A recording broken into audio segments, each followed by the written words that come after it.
Assalamualaikum warahmatullahi wabarakatuh.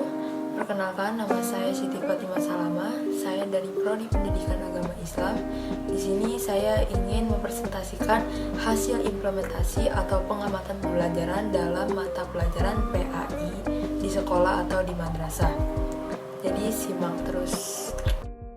Ya, di sini peneliti sudah mencantumkan judul bahwa penelitian ini dilakukan di MAN 2 Kota Bekasi. Jadi peneliti sudah mengamati penerapan mata pelajaran PAI di MAN 2 Kota Bekasi.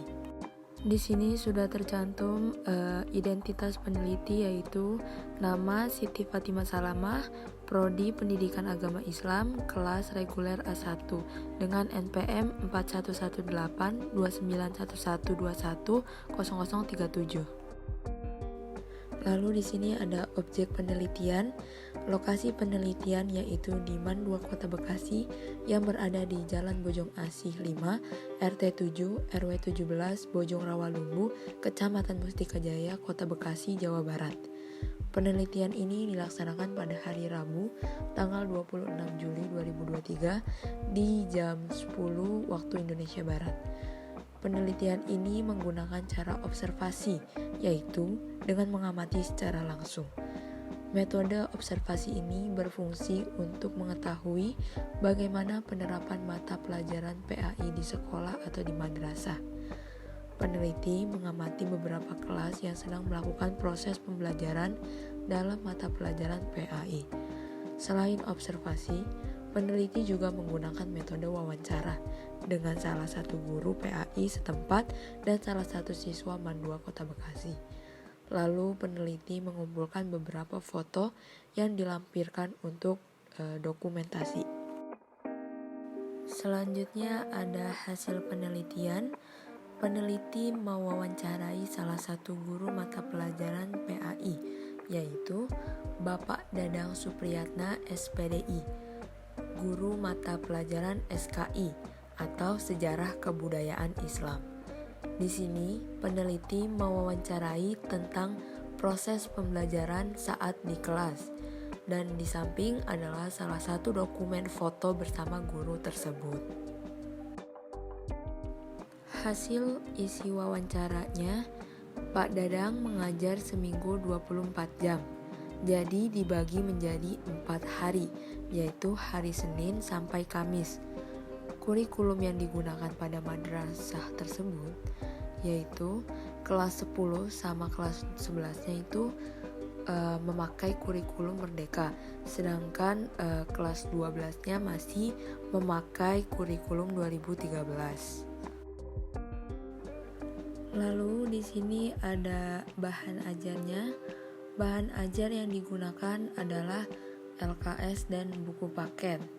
Selain LKS dan buku paket, Pak Dadang memperbolehkan siswa menggunakan internet dalam pembelajaran. Jika di buku itu ada kekurangan, siswa bisa searching di Google. Jadi, misal di materi pada buku itu susah dimengerti atau sulit dimengerti, siswa diperbolehkan untuk mencari referensi lain di Google.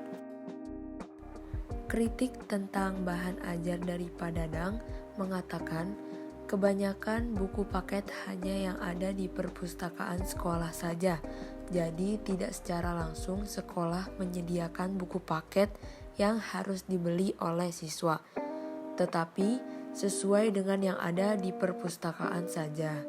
Terkadang mungkin kendalanya setiap siswa tidak memiliki buku paket. Kadang-kadang siswanya juga malas untuk ke perpustakaan, jadi ya apa adanya. Lalu dari penugasan atau latihan soal, yaitu menggunakan LKS.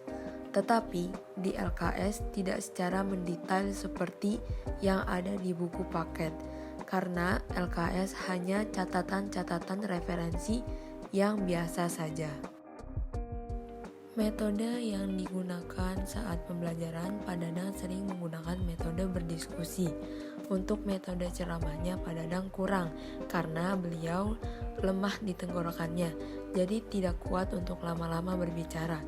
Dan juga katanya kurikulum sekarang guru hanya menjadi tutor saja. Yang selanjutnya, foto di samping, peneliti sedang mengamati proses pembelajaran secara langsung. Siswa-siswa tersebut sedang berdiskusi yang diarahkan oleh guru mata pelajaran tersebut. Di dalam kelas tersebut cukup kondusif walaupun agak berisik, ya dimaklumi karena sedang berdiskusi. Selanjutnya, peneliti mewawancarai salah satu siswa yang sedang diajarkan oleh Pak Dadang yang bernama Nina Sabrina Putri. Hasil wawancara, Nina mengatakan bahwa ketika diajarkan dengan Pak Dadang, Nina merasakan belum pernah dijelaskan terkait materi yang diajarkan. Baru beberapa arahan diskusi dan tugas untuk pembelajaran ke depannya nanti. Karena di MAN 2 ini baru minggu pertama untuk melaksanakan KBM setelah liburan semester, atau KBM itu kegiatan belajar mengajar. Di sini ada kritikan untuk bahan ajar dari Nina. Menurutnya, untuk bahan ajar kurang cukup hanya mempelajari LKS saja. Karena Nina lulusan SMP negeri, biasanya setiap naik kelas di sana ngambil buku paket di perpustakaan. Nanti ketika akhir semester baru dikembalikan kembali ke perpustakaan. Menurut Nina, itu lebih efisien daripada hanya mempelajari dari LKS saja. Jadi kita lebih banyak materi yang didapat dari LKS dan buku paket. Jadi ya memang benar sih. Jadi kalau misalkan mau lengkap materi-materinya itu lebih ke buku paket daripada LKS, karena kalau LKS kan cuman materi-materi tertentu saja, tidak terlalu mendetail seperti buku paket. Selanjutnya ada kesimpulan dan saran peneliti. Berdasarkan hasil observasi dan wawancara dalam kegiatan pembelajaran yang dilakukan peneliti di MAN 2 Kota Bekasi, maka peneliti menarik kesimpulan bahwa penerapan mata pelajaran PAI di madrasah tersebut menggunakan metode diskusi dan situasi saat pembelajaran cukup kondusif dan para siswa aktif dalam berbicara. Bahan ajar yang digunakan yaitu LKS dan buku paket. Tetapi buku paket ini tidak diberikan kepada siswa satu-satu ya, jadi hanya untuk meminjam saja di perpustakaan jika pelajaran tersebut sudah habis, jadi dikembalikan kembali ke perpustakaan.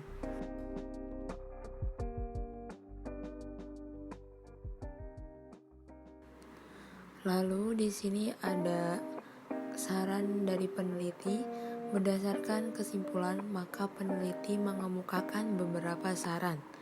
Yang pertama, pembelajaran dalam mata pelajaran PAI selain berdiskusi sebaiknya juga menggunakan metode ceramah.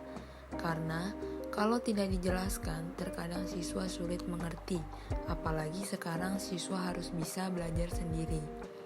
Yang kedua, guru sebaiknya perlu mengembangkan yang melibatkan keaktifan siswa dalam proses pembelajaran dan memberikan suatu variasi dalam menyampaikan materi pelajaran pada siswa agar siswa tersebut termotivasi dan tertarik untuk mempelajarinya.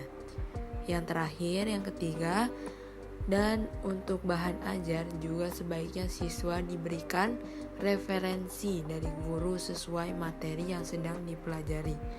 Ya, referensi dari guru biar dia itu gak bingung saat mencari bacaan-bacaan lain.